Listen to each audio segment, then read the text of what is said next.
Board class 12th वाले सभी students ध्यान दीजिएगा। प्यारे विद्यार्थियों, कल का पूरा पेपर और सॉल्यूशन आ चुका है। प्यारे विद्यार्थियों, अगर आप इस क्वेश्चन पेपर को देखते हैं तो मैं आपसे 100% इतना वादा कर रहा हूं कि पेपर कल आपका बाहर नहीं जाएगा। इसलिए इस क्वेश्चन पेपर को रट लीजिए, क्योंकि 6 जनवरी का ये पेपर है और 101% परीक्षा में आ रहा है। प्यारे विद्यार्थियों, आपकी परीक्षा में सबसे पहला जो प्रश्न आपको दिया जाएगा वो ध्यान से देखो। वस्तु की प्रत्येक अगली इकाई के प्रयोग से सीमांत उपयोगिता क्या होती है? तो प्यारे विद्यार्थियों, वस्तु की प्रत्येक अगली इकाई से सीमांत उपयोगिता जो होती है वो घट जाती है। तो इसमें आपको क्या लिखना है? घटती है। अल्पकालीन उत्पादन फलन की व्याख्या निम्नलिखित में से किस नियम के द्वारा दी जाती है? प्यारे विद्यार्थियों, इसमें हमारा जो सही उत्तर होगा और वो हो जाएगा परिवर्तनशील अनुपातों के नियम से। तो इसमें ऑप्शन नंबर डी करेक्ट ध्यान रखना है। चैनल पर अगर आप नए जुड़े हैं तो प्यारे विद्यार्थियों, चैनल को सब्सक्राइब करके रखना है। सभी छात्रों को वार्षिक परीक्षा के लिए भी पेपर में बता दूंगा और ऐसे प्रश्न में परीक्षा के टाइम पर बताऊंगा जो 100% परीक्षा में आते हैं। पिछले वर्ष भी हमने बच्चों को पेपर बताए थे परीक्षा के एक दिन पहले ही, और 100% वही प्रश्न परीक्षा में छपे थे। वस्तु का मूल्य बढ़ने पर पूर्ति क्या होती है? अगर वस्तु का मूल्य बढ़ रहा है तो पूर्ति भी बढ़ जाएगी। तो इसमें आपको लिखना है पूर्ति बढ़ती है। अगला प्रश्न है, समष्टि अर्थशास्त्र का मुख्य यंत्र क्या है? तो प्यारे विद्यार्थियों, इसमें आपको लिखना है राष्ट्रीय आय विश्लेषण समष्टि अर्थशास्त्र का मुख्य यंत्र होता है। इसमें ऑप्शन नंबर बी करेक्ट करना है। वहीं अगला प्रश्न आएगा परीक्षा में, ध्यान से देख लीजिए। विदेशी विनिमय की प्रक्रिया होती है तो देशों के बीच में होती है। वे राजस्व प्राप्तियां जो कर के अतिरिक्त अन्य स्रोतों से प्राप्त होती है उन्हें गैर कर प्राप्तियां कहते हैं। तो इसमें आपको गैर कर प्राप्तियां ध्यान रखना है।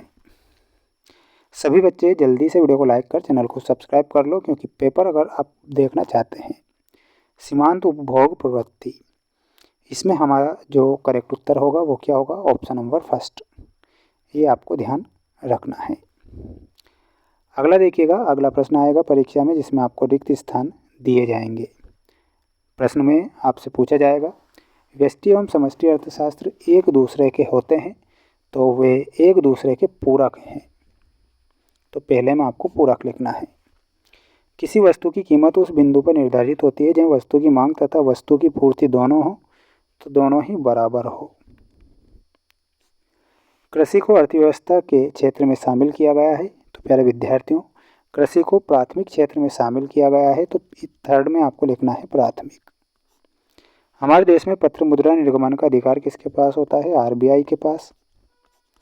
कीन्स का आय एवं रोजगार सिद्धांत कालीन है तो वो अल्पकालीन है। तो अल्प आपको लिखना है। मूल बिंदु पर नतोदर होता है तो इसमें आपको लिखना है उत्पादन संभावना वक्र। उत्पादन संभावना वक्र,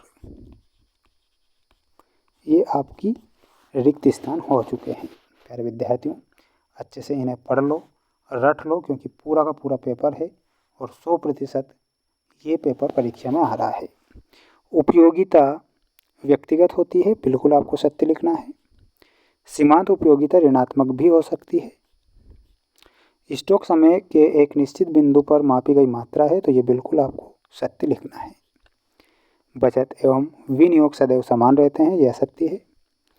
पांचवा भी असत्य होगा, छठवा सत्य है और लास्ट वाला असत्य है। स्क्रीनशॉट ले लीजिए इसका और पढ़ लीजिए इन्हें, क्योंकि समय अब नहीं बचा है और पेपर मुझे आपको पूरा बताना है टाइम से पहले।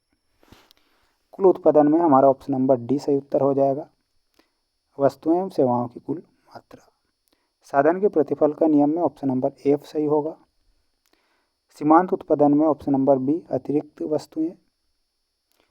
एक पक्षी प्रकृति में आपका हस्तांतरण आई सही उत्तर होगा। उत्पादक द्वारा यंत्रों का उपयोग में हमारा ऑप्शन नंबर सी अंतिम वस्तुएं। बढ़ई द्वारा लकड़ी का उपयोग में मध्यवर्ती वस्तुएं। ये आपकी जोड़ी यहाँ पर कंप्लीट हो चुकी है। अगला प्रश्न आएगा परीक्षा में, ध्यान से आप देखिएगा। जब सीमांत उपयोगिता शून्य होती है तब कुल उपयोगिता कितनी होगी? तो इसमें आपको लिखना है अधिकतम। अधिकतम। विलासिता की वस्तुओं की मांग की लोच कैसी होती है? तो इसमें आपको लिखना है अधिक लोचदार। दूसरे का आंसर क्या होगा? अधिक लोचदार। जब मांग एवं पूर्ति दोनों में बराबर वृद्धि होती है तब संतुलन कीमत पर क्या प्रभाव पड़ेगा? तो इसमें आपको लिखना है कोई प्रभाव नहीं पड़ता है। क्या लिखना है? कोई प्रभाव नहीं।